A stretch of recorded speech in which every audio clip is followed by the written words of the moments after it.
Hello दोस्तों, आप सभी को नमस्कार। जय जोहार। आप सभी का हमारे चैनल भारत भूमि विद्यापीठ में हार्दिक स्वागत है। आज का हमारा ये वीडियो हिंदी विषय के अंतर्गत समुच्चारित शब्द पर बनाया गया है। हम देखेंगे कि समुच्चारित शब्द से कैसे सवाल आते हैं और ये टॉपिक सीजीपीएससी मेंस परीक्षा लिखित परीक्षा के लिए बहुत इंपॉर्टेंट है और अन्य एक दिवसीय एग्ज़ाम में भी रैंडमली क्वेश्चन आ जाते हैं जिस समय आपको परेशानी का सामना करना पड़ता है। तो चलिए देखते हैं समुच्चारित शब्द क्या है। हिंदी में ऐसे अनेक शब्द प्रयुक्त होते हैं जिनका उच्चारण मात्रा या वर्ण के हल्के हेर फेर के सिवाय प्रायः समान है, किंतु अर्थ में भिन्नता है। अर्थात ये वर्ड एक जैसे दिखते हैं, दिखने में एक जैसे होंगे लेकिन इनका अर्थ अलग होता है। इन्हें ही समुच्चारित शब्द कहते हैं। तो आशा करते हैं आप समझ गए होंगे। तो चलिए ऐसे शब्दों का जो है अध्ययन हम चालू करते हैं। तो देखिए पहला शब्द है अंश और अंश। देखिए दोनों में देखेंगे तो सिर्फ स का अंतर है, लेकिन दोनों का जो अर्थ है वो अलग है। अंश का अर्थ होता है हिस्सा और अंश का अर्थ होता है कंधा। ठीक उसी प्रकार अंगना यानी आंगन, और अगर चंद्र बिंदी हट गया सिर्फ अंगना है तो स्त्री। अंगना यानी आंगन और अंगना यानी स्त्री। आसन यानी भोजन, आसन यानी भोजन और आसन यानी बैठने की वस्तु। अवलंब यानी सहारा और अविलंब यानी शीघ्र। तो देखो अवलंब यानी सहारा, अविलंब यानी शीघ्र। यहाँ आपके लिए एकदम सेलेक्टेड शब्दों को ही लेकर के आया गया है, जिससे आपके समय को जो है महत्व को समझ करके हमारे द्वारा एकदम महत्वपूर्ण शब्दों को ही लाया गया है जिनकी प्रोबेबिलिटी एग्जाम में आने की बहुत ज़्यादा होगी। तो अविलंब यानी शीघ्र, असक्त यानी असमर्थ, ठीक है, और असक्त यानी विरक्त। देखिए दोनों में में अंतर है। असक्त यानी असमर्थ वाला, शक्तिहीन वाला, शक्तिशाली वाला तो वो सा है, और असक्त यानी विरक्त। अगम यानी दुर्लभ, अगम यानी दुर्लभ, अगम यानी दुर्लभ और आगम यानी प्राप्ति। अगम यानी दुर्लभ, आगम यानी प्राप्ति। अरि यानी शत्रु। देखो छोटे की मात्रा है तो अरि यानी शत्रु, और बड़े की मात्रा है अगर तो अरि यानी संबोधन। बड़े की मात्रा है तो अरि यानी संबोधन। अली यानी भौरा, छोटे की मात्रा है तो देखिए ये मोस्ट इंपॉर्टेंट अली वाला आता है, एग्जाम में आ भी चुका है। अली यानी भौरा, छोटे की मात्रा है, और अगर अली में बड़े की मात्रा है तो अली यानी सखी। अक्ष और यक्ष, तो अक्ष यानी धुरी और यक्ष यानी एक देव योनि, ठीक है, याद रखेंगे। आदि यानी आरंभ, इत्यादि। आदि यानी आरंभ, इत्यादि छोटे की मात्रा है तो, और बड़ी दी है आदि, तो अभ्यस्त या आदि यानी अदरक भी होता है। तो आप अभ्यस्त याद रखें, किसी भी चीज़ के हम आदि हो गए ऐसा बोलते हैं ना, तो वो वाला आदि में बड़े की मात्रा रहेगा अभ्यस्त, और आदि में अगर छोटे की मात्रा है तो आदि अंत वाला आरंभ। आरती यानी विरक्त, ठीक है, आरती यानी विरक्त या दुख, छोटे की मात्रा है तो, और आरती यानी धूप दीप दिखाना। देखिए इन शब्दों को कैसे पकड़ना होता है। इनमें से एक शब्द की मीनिंग आपको पता होगा, आपको जर्नली पता होते, जो दूसरा शब्द आपको नहीं पता उस पर फोकस करना है, ठीक है। तो जैसे यहाँ पे आप देखिए कि आरती जो बड़े की मात्रा है, धूप दीप दिखाना, ये तो आप जानते हैं, लेकिन आरती जो छोटी की मात्रा है वो वाले आरती शब्द का मतलब विरक्ति होता है, दुख होता है, ये आपको सीखना है। कुल और कुल, देखिए कुल यानी वंश और कुल यानी किनारा। तो कुल यानी वंश आपको पता है, और बड़े की मात्रा है अगर कुल तो कुल यानी किनारा। कृति यानी रचना, आपको पता है ये, और कृति बड़े की मात्रा है तो निपुण, ठीक है। देखिए कृति यानी रचना, आपको ये पता होगा, और कृति में बड़े की मात्रा अगर लग जाए तो निपुण या पुण्यात्मा। उसी तरह क्रांति और क्लांति, तो क्रांति का मतलब आपको पता है उलटफेर, और क्लांति का मतलब है थकावट, ठीक है। क्लांति का मतलब थकावट, याद रखिए क्लांति का मतलब थकावट। और एक होता है कांति, कांति यानी चमक। उसके बाद में देखते हैं कली में, तो कली में छोटे की मात्रा है तो कलयुग, और कली में बड़े की मात्रा है तो अध खिला फूल। उसी तरह कृपाण, कृपाण का अर्थ होता है कटार, ठीक है, तलवार को ही बोलेंगे, चाकू को ही बोलते हैं। कृपाण का अर्थ होता है कटार, और कृपण का अर्थ होता है कंजूस, ये इंपॉर्टेंट है। कृपण का अर्थ कंजूस। आगे देखते हैं कुंडल। कुंडल का अर्थ होता है कानन कुंडल, जो हनुमान चालीसा में आता है ना। तो कुंडल का अर्थ होता है कान का आभूषण, और कुंतल यानी सिर के बाल। तो अब थोड़ा सा याद रखेंगे जोड़ के। तो देखिए कुंडल माने तो आपको पता होगा कान का आभूषण, कुंतल यानी सिर के बाल। तो सिर के बाल को थोड़ा सा याद रखना है कि इसे कुंतल भी बोलते हैं। देखिए कपीस, अगर बड़े की मात्रा है कपीस में तो हनुमान, सुग्रीव, मतलब वानरों को यहाँ पे संदर्भित किया गया है। और अगर कपीस है छोटे की मात्रा तो मटमैला या भूरा। तो आपको ये दूसरा वाला याद रखना है कपीस। ठीक है, देखिए शब्द शुद्धि में भी इंपॉर्टेंट है, लोगों को कपीस लिखने बोलेंगे तो ये छोटा वाला लिखते हैं। ठीक है, लेकिन कपीस में जो है बड़े की मात्रा रहेगा हनुमान और सुग्रीव वाला अगर लिख रहे हैं तो, और छोटे की मात्रा वाला लिख रहे हैं तो उसका मतलब होता है मटमैला या भूरा। किला यानी गढ़, और कीला यानी खूंटी। तो देखिए कीला यानी गढ़, ठीक है, कीला अगर बड़े की मात्रा है तो खूंटी, याद रखेंगे खूंटी। छत्र यानी छाता, और छत्र यानी छतरी। तो देखिए क्या अंतर है, छ है तो छाता, और छ छतरी वाला है अपना तो छतरी हो गया अपना, याद रखेंगे। कोस, कोस यानी खजाना, राजकोष बोलते हैं। और स हो गया कोस, शब्दकोश, शब्दकोश, राजकोष। तो कोस यानी खजाना, और स वाला रहेगा तो शब्दकोश, शब्द संग्रह। चीर यानी पुराना, छोटे की मात्रा। ठीक है, चीरकालिक ऐसे बोलते हैं ना, चीरकालिक समय की बात है, बहुत पुरानी। ठीक है, तो चीर यानी पुराना, और बड़े की मात्रा है तो चीर, चीर हरण वाला।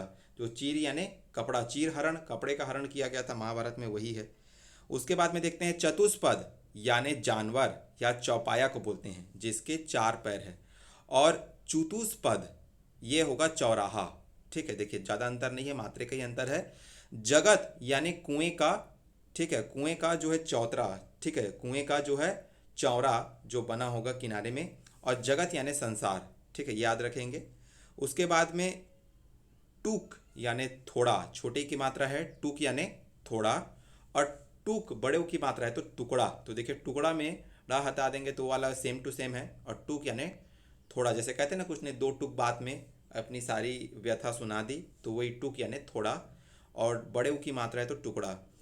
धीठ, ठीक है, डीठ, डीठ यानी दृष्टि, और ढीठ यानी निडर। तो देखिए ढीठ यानी निडर, ये तो हमको पता था, ढीठ व्यक्ति है ऐसा करके बोलते हैं। डीठ, डीठ यानी दृष्टि, डीठ यानी दृष्टि। उसके बाद में देखते हैं तड़ाक, तड़ाक और तड़ाग। देखिए तड़ाक यानी जल्दी, ठीक है, तड़ाक यानी जल्दी, और तड़ाग यानी तालाब। ठीक है, तड़ाग यानी तालाब, ये इंपॉर्टेंट है। तरणी मोस्ट इंपॉर्टेंट, तरणी छोटे की मात्रा है तो सूर्य, और तरणी में बड़े की मात्रा है तो नाव, ये मोस्ट इंपॉर्टेंट है। तरणी यानी सूर्य, छोटे की मात्रा है तो, और तरुणी मतलब तरणी यानी नाव, और तरुणी देखिए युवती होता है। तो तीनों को पकड़िए, ये तीनों शब्द बहुत इंपॉर्टेंट है। तो तरणी और तरणी को पहले कैसे याद करेंगे, देखिए सूर्य बड़ा है तो मात्रा छोटा है, नाव छोटा है तो मात्रा बड़ा है, और तरुणी और युवती दोनों में ऊ की मात्रा है, इसीलिए तरुणी और युवती। उसके बाद में देखते हैं तरी, तरी यानी गीलापन, जैसे तरी वाली सब्जी बोलते हैं। और तरी में छोटे की मात्रा है तो नाव, याद रखेंगे, तरी यानी नाव। तुरंग यानी घोड़ा, तुरंग यानी घोड़ा, और तरंग यानी लहर। दूत यानी संदेशवाहक, और द्यूत ये द है, द्यूत यानी जुआ, दूत यानी संदेशवाहक, और द्यूत यानी जुआ। दिन यानी दिवस, दीन यानी गरीब। तो देखिए दिन में छोटे की मात्रा तो दिवस है, बड़े ही वाला बस को आपको याद रखना है कि दिन यानी गरीब। आगे देखते हैं, देखिए दारू यानी लकड़ी भी होता है और शराब भी होता है, ये भी याद रखिएगा। और देखते हैं द्वीप, द्वीप का एक अर्थ होता है हाथी, ये मोस्ट इंपॉर्टेंट है क्योंकि वो बहुत ज़्यादा पानी पीता है इसलिए उसको हाथी बोलते हैं, द्वीप बोलते हैं, ऐसे याद रखिएगा। तो द्वीप का एक अर्थ होता है हाथी, और द्वीप का एक अर्थ होता है टापू, इसीलिए अचानक से एग्जाम में आ जाता है तो ये शब्द हमारे लिए बहुत कठिन हो जाते हैं। ठीक है, उसके बाद में देखते हैं दसन यानी दांत, दसा जाता है, और दंसन यानी दांत से काटना। ठीक है, दंसन, ठीक है, दसन यानी दांत, और अम की मात्रा लग गया तो दांत से काटना। दसन यानी दांत, दंसन यानी दांत से काटना। दीवा यानी दीन, और बड़े की मात्रा है दीवा तो इसको बोलेंगे दिया या दीपक। ठीक है, दंस यानी डंक या काट, और दस यानी 10 अंक वाला। उसके बाद में देखते हैं निहत, निहत यानी मरा हुआ, और निहित यानी छिपा हुआ, संलग्न, निहित बात है। ठीक है, इस संदर्भ में मतलब आपको जैसे कुछ पैराग्राफ पढ़े, इसमें निहित बात क्या है, इसमें छिपा हुआ जो अर्थ क्या निकलता है वो आपसे बताइए, ऐसे करके एग्जाम में पूछा जाता है। तो वही है निहित यानी छिपा हुआ, संलग्न, और निहत यानी मरा हुआ। नियत छोटे की मात्रा है तो नियत यानी निश्चित, और बड़े की मात्रा है नियत यानी व्यवहार वाला। मनसा इरादा, तुम्हारी नियत क्या है, वो वाला नियत है। छोटे की मात्रा है तो निश्चित, नियत मात्रा में ऐसे बोलते हैं ना, तो नियत यानी निश्चित। निर्झर और निर्जर, निर्झर यानी झरना और निर्जर यानी देवता। निर्जर अगर संधि विच्छेद करेंगे तो जर यानी बुढ़ापा, निर अर्थात जिसको बुढ़ापा नहीं आता, निर्जर यानी देवता। निशान यानी झंडा, और सस अगर दूसरा है तो चिन्ह होगा। तो देखिए निशान यानी झंडा, ये आपको याद रखना है क्योंकि दूसरा वाला तो आपको पता है, निशान यानी झंडा। प्रसाद यानी कृपा, भोग, और प्रासाद यानी महल। ठीक है, ये मोस्ट इंपॉर्टेंट है, अ की मात्रा का ही अंतर है। प्रसाद यानी कृपा, भोग वाला है जो प्रसाद मंदिरों में मिलता है, और प्रासाद अगर रहेगा तो महल। परिणाम यानी नतीजा, ठीक है, अब परिमाण यानी मात्रा, ये तो पता है। पास यानी नज़दीक, और पास यानी बंधन। देखिए पास यानी नज़दीक पता है, तो इसमें आपको दूसरे शब्दों को ही बस सीखना और पहचानना है। पास यानी बंधन, ठीक है, पास यानी बंधन। पीक, एक छोटे ई की मात्रा वाले का पीक मतलब कोयल होता है, ये पर्यायवाची में हम लोग पढ़ते हैं। तो पीक यानी कोयल, और बड़े ई की मात्रा है अगर पीक में तो पान आदि का थूक, जो बोलते हैं ना पीक दान, जिसमें थूका जाता है, पान वान खाते रहते हैं तो उसको बोलते हैं पीक दान लेकर के आओ, तो वो पीक है ये। और छोटे की मात्रा है तो कोयल। पावन और पवन, पावन पवित्र, पवन वायु। परीक्षा, देखिए परीक्षा जो आप देते हैं इम्तिहान वाला, वो किस तरह से लिखा होता है ये आपको पता है, और वो छोटे की मात्रा है परीक्षा यानी कीचड़, तो परीक्षा यानी कीचड़। उसके बाद में पूर यानी, देखिए पूर यानी एक जो है, पूर का अर्थ जब बड़े की मात्रा है पूर यानी बाढ़, आधिक्य, ठीक है, भरपूर ऐसे लिखे रहते हैं, तो उसी तरह से याद करिए, पूर, बाढ़, आधिक्य। और छोटे की मात्रा है तो पूर यानी नगर या किला होता है। उसी तरह पावन यानी पवित्र, और पाहन यानी प्रस्तर, ये इंपॉर्टेंट है। पावन यानी पवित्र, पाहन यानी प्रस्तर। बाण और बाण, बाण यानी आदत, चमक, और बाण यानी तीर। बाण यानी आदत, चमक, बाण यानी तीर, ठीक है, याद रखेंगे। उसके बाद में आगे देखते हैं भवन, भवन और भुवन। भवन यानी महल, भुवन यानी संसार। मनुज यानी मनुष्य, और मनोज यानी कामदेव।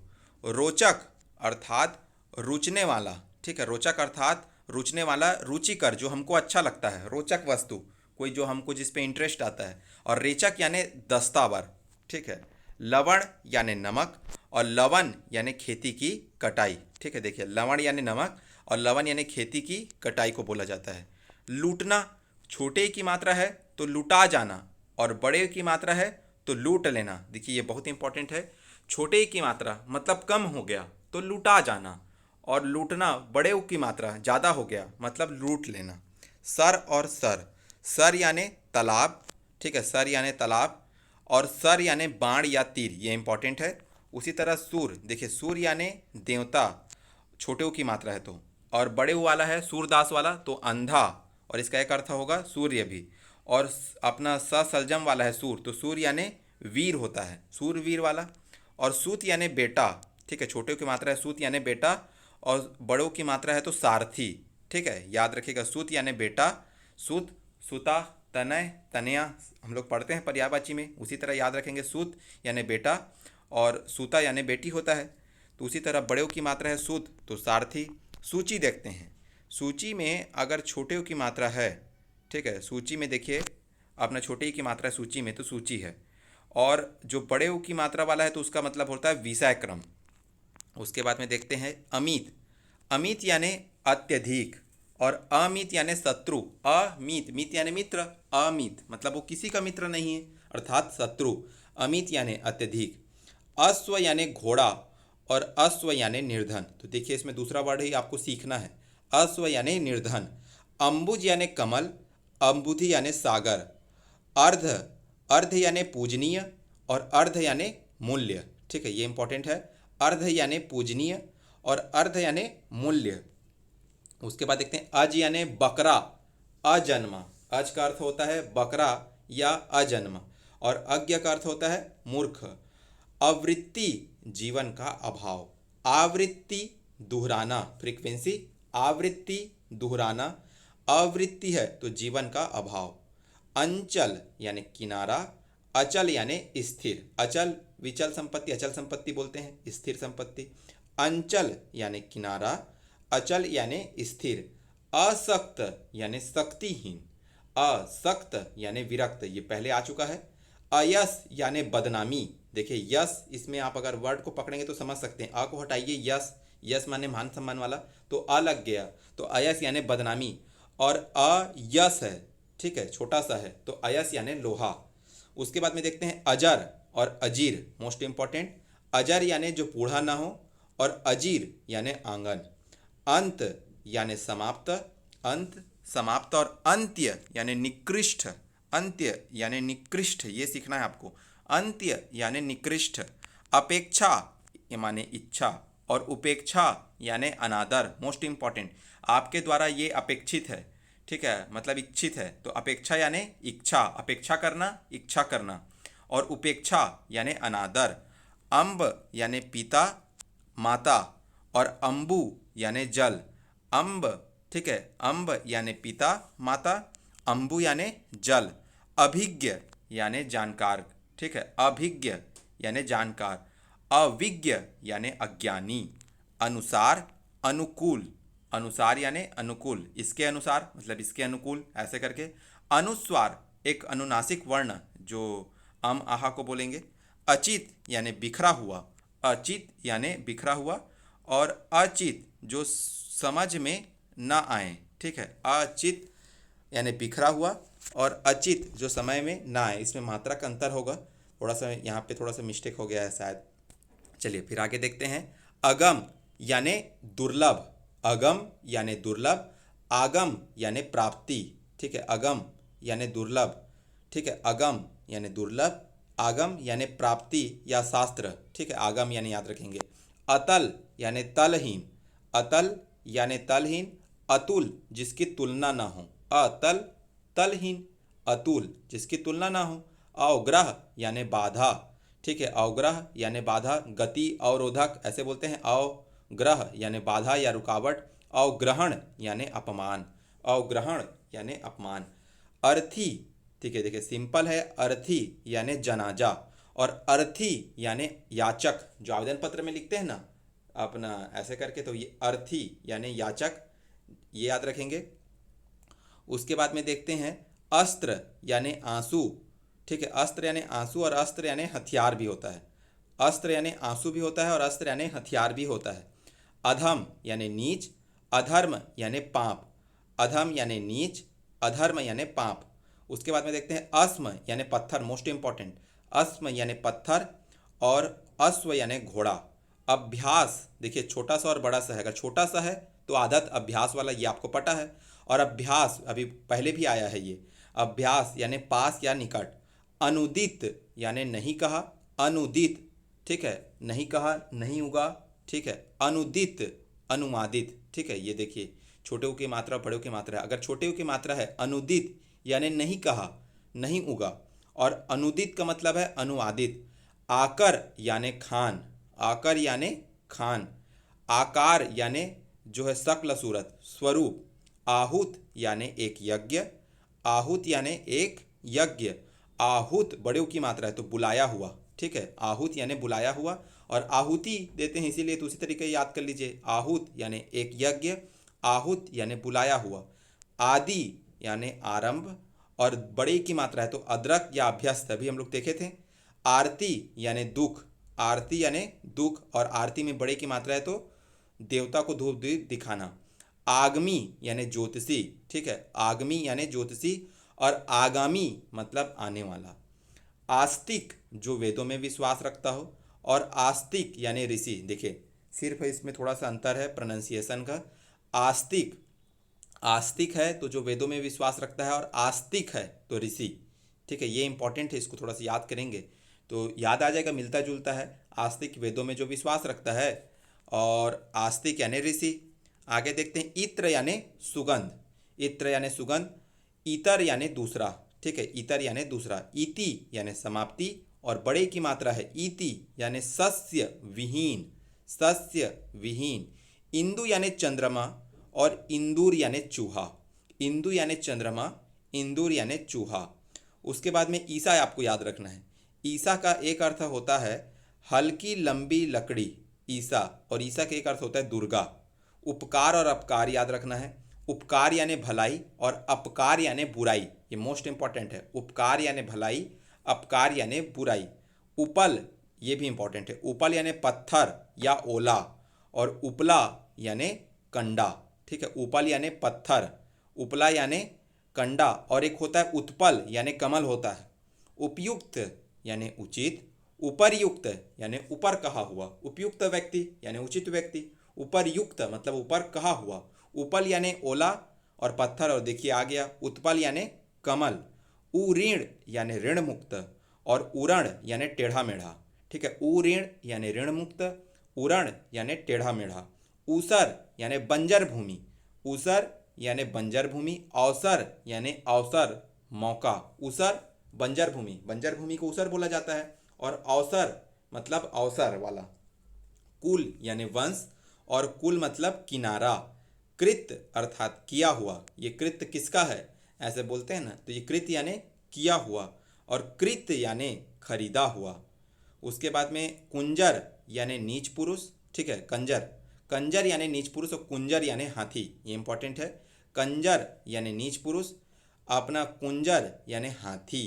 कृपण यानी कंजूस, कृपण यानी कंजूस, और कृपाण यानी तलवार, ऊपर देखे थे। कर्ण यानी कान, कर्ण यानी कान होता है, और अंग प्रदेश के राजा कर्ण राज को ही बोल रहे हैं। और करण यानी एक कारक, इंद्रिय, ठीक है, एक कारक। उसके बाद में देखते हैं कुनबा यानी परिवार, और कुनवा यानी खरीदार। उसके बाद में देखते हैं कोर, कोर यानी किनारा, कोर यानी किनारा। कौर यानी ग्रास, कोर यानी किनारा, कौर यानी ग्रास। केस यानी बाल, ठीक है, केस यानी बाल, और केस यानी मुकदमा। उसके बाद में देखते हैं कस यानी दबाव, ठीक है। और अगर स षटकोण का है, कस यानी कसौटी, छोटा सा है तो दबाव। कस यानी कसौटी, कोई कसर नहीं रहनी चाहिए वाली, कस, कस यानी कसौटी, और कस छोटा सा है तो दबाव। कोश यानी शब्द संग्रह, कोश यानी शब्द संग्रह, और कोश यानी खजाना। और एक कोश देखिए, ये वाला तीनों सा दूरी का माप, तो इसीलिए तीनों को याद रखिए, ये इंपॉर्टेंट है। इसी तरह के शब्द एग्जाम में आते हैं। अगर स है तो शब्द कोश वाला पकड़ लेंगे उससे, कोश यानी खजाना, और कोश यानी दूरी का माप। कृति यानी कार्य, और कृति में बड़े की मात्रा है तो भगवान, और कीर्ति यानी यश। क्रांति यानी परिवर्तन, क्लांति यानी थकावट, कांति यानी चमक सौंदर्य। केसर यानी सिंह के गर्दन की बाल को बोलते हैं केसर। देखिए कौन सा सा है, सा सलजम वाला, छोटा सा है तो मसाला, मसाला हो गया केसर, मसाला अजय देवगन जो विज्ञापन में आता है ना वो वाला, केसर यानी मसाला। कटी यानी कमर, कोटि यानी करोड़, तो कटी यानी कमर, याद रखिएगा। कांत यानी पति, ठीक है, कांत यानी पति, मोस्ट इंपॉर्टेंट है, कांत यानी पति। रजनीकांत अर्थात रात्रि का पति चंद्रमा, ठीक है। कमल कांत, ऐसे करके, तो जितना भी होगा आपको, कांत जो शब्द है उसका अर्थ क्या होता है, पति, और कांति का अर्थ क्या होता है, सौंदर्य या चमक। कृषाणु यानी आग का गोला, और कृषाण यानी किसान। कृषाणु यानी आग का गोला, पर्यायवाची में पढ़े हैं, याद है। कृषाण यानी किसान। खादी खाने वाला, देखिए खादी खाने वाला, और खादी का एक अर्थ क्या होता है, खद्दर। खादी यानी खाने वाला, खादी का एक अर्थ होता है खद्दर। उसके बाद में खल यानी दुष्ट व्यक्ति, और खलु यानी निश्चय अवश्य, तो खल यानी दुष्ट व्यक्ति तो पता रहता है, खलु को याद करिए, खलु का मतलब क्या होता है, निश्चय या अवश्य, खलु निश्चय। आप इस वीडियो को 1 से 2 बार देखेंगे तो निश्चित ही ये सारे वर्ड आपको याद हो जाएंगे। खच्चर एक जानवर, खच्चर एक जानवर। खेचर पक्षी सूर्य को बोलेंगे, ठीक है। खच्चर यानी एक जानवर जो गधा और घोड़े का मिश्रण होता है, और खेचर यानी पक्षी को बोलेंगे, सूर्य को भी बोलते हैं। खोआ दूध का पदार्थ, और खोया जो खो गया हो। तो ये था हमारा समुच्चारित शब्द के अर्थभेद। आशा करते हैं आपको ये वीडियो पसंद आया होगा। अगर पसंद आया तो प्लीज़ लाइक करिए, सब्सक्राइब करिए, शेयर करिए। धन्यवाद। जय हिंद, जय भारत, जय छत्तीसगढ़।